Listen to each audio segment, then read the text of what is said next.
do you respond when you find yourself dealing with situations that are very painful? In fact, you get rejected, somebody walks out on you. You feel like they were dishonest with you. They didn't tell you the truth.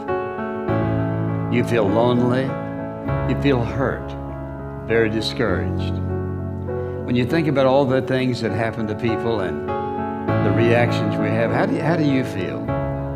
You just want to say, you know what? I don't have to put up with this anymore. And you just decide, I'm gonna walk away. I quit. I give up. I don't have to do this. I don't have to stay here. How do you really and truly feel? Discouragement is so bold that it will even hide behind a smile and tell you life is not worth living. If you listen at discouragement, it will cause you to make bad decisions. It will cause you to think that life is not worth living. And secretly, behind the facade of a smile and a good morning and a praise the Lord and a how are you, you will wonder if you're ever going to get out of what you're into. And if you're in the process right now, giving up on your marriage, giving up on your job, giving up on your children, giving up on your financial situation, whatever the situation may be, before you give up, you stop and ask yourself the question, does this fit who I am? And this message is all about, listen, it's all about keeping on, keeping on. And that is to have the courage to keep on keeping on. And if you will listen carefully and apply these points that I'm going to lay out before you, you don't have to give up and quit. There is an answer and a solution to what God wants to do in your life at this point, no matter what it is. It happens to everybody. Here's the other thing, is you look at your goals and look at your dreams. When you're going through some stuff, when things go wrong, don't go with them. When things go wrong, don't go with them. When you're working on a business deal, you're counting on some money. Someone said you will get the loan and it falls through. You have an event and the people that you thought would be there and support you, they don't come through. Or someone turns against you or you get ripped off. It's going to happen to you. It happened to me. Someone stole all my products. My database, over 180,000 names and addresses. It's not personal. It's going to happen to everybody. It does. 8 out of 10 millionaires have been financially bankrupt. Walt Disney had he filed bankruptcy 7 times and had 2 nervous breakdowns. It's called life. But I got a saying, when life knocks you down, try and land on your back, because if you can look up, you can get up. You've got the power in you to do that. You've got something special. You've got comeback power. Take ownership for your life. Nobody can live your dream for you but you. Nobody's going to take care of your business like you. Stop coming up with excuses. Don't give yourself permission to continue to live a small life. You can't fit a big dream into a small life. Give yourself permission to go for it, to test yourself, to challenge yourself, to live full. I like the saying, always strive to get on top in life, because it's the bottom that's overcrowded. There's something in you that tells you this is not it for you. You have not peaked here. There's more in you that you are expressing. Eye has not seen, ear has not heard, nor has entered the heart of mankind what's in store for you if you challenge yourself, if you persist and persevere, if you take ownership for your life. George Bernard Shaw said the people that make it in this life, they look around for the circumstances that they want, and if they can't find them, they create them. Create what you want. You have the power in you to do even more than you can ever begin to imagine, to control your destiny, to make a difference in our children, to make a difference on the planet, to make an impact. Let us say together, it's me. Let us say together, it's hard. Yes, it's hard, and we will do it hard. And once we do it hard and we go through it, we realize it was worth it. And once you discover it was worth it, It is done.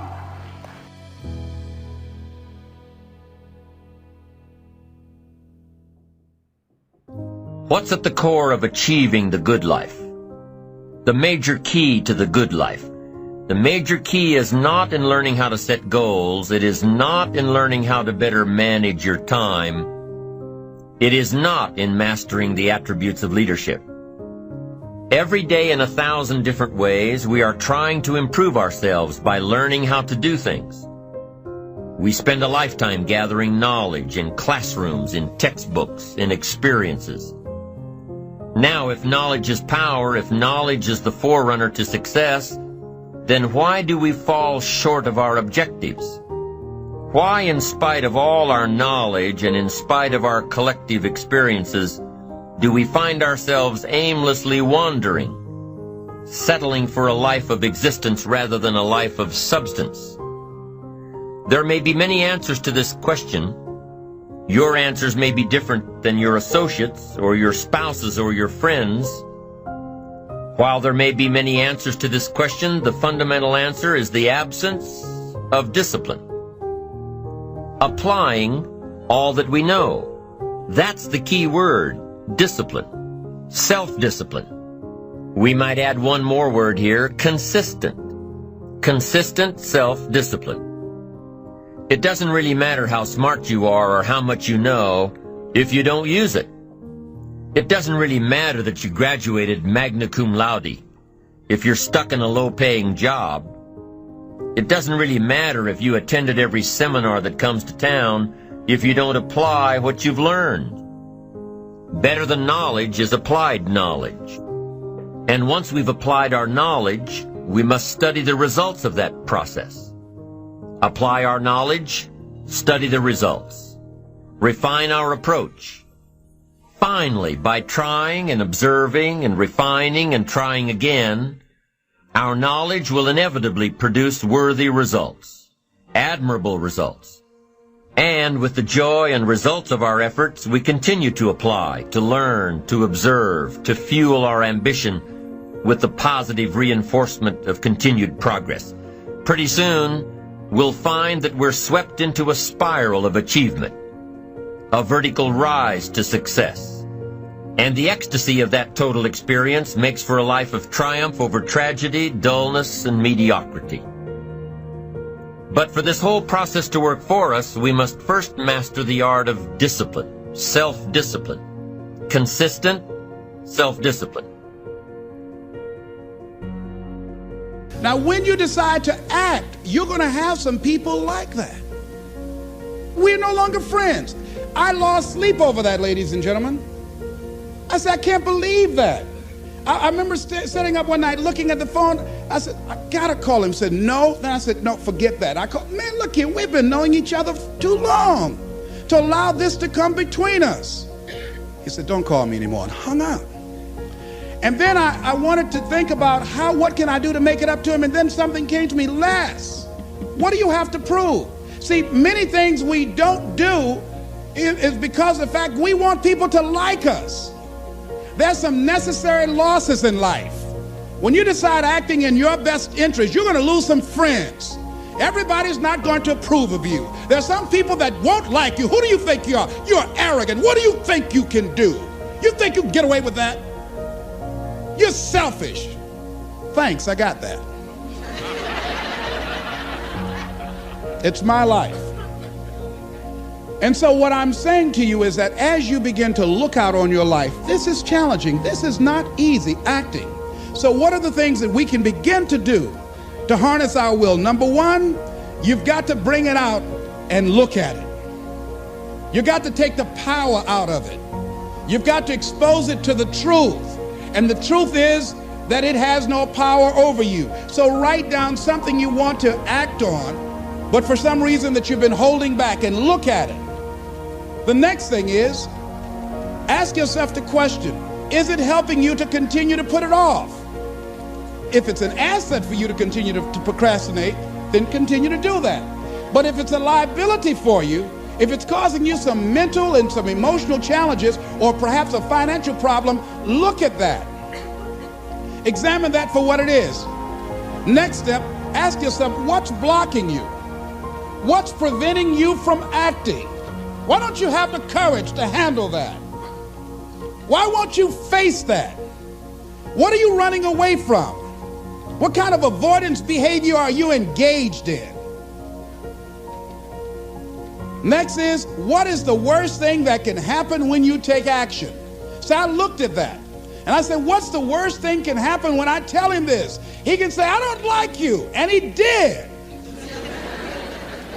Now what happened? I experienced that. I looked at that. I saw that. And guess what, ladies and gentlemen? I didn't die. My feelings were hurt a little bit. I lost some sleep about it. And sometimes I think about it when I drive past his house. But I'm still here. It's uncomfortable.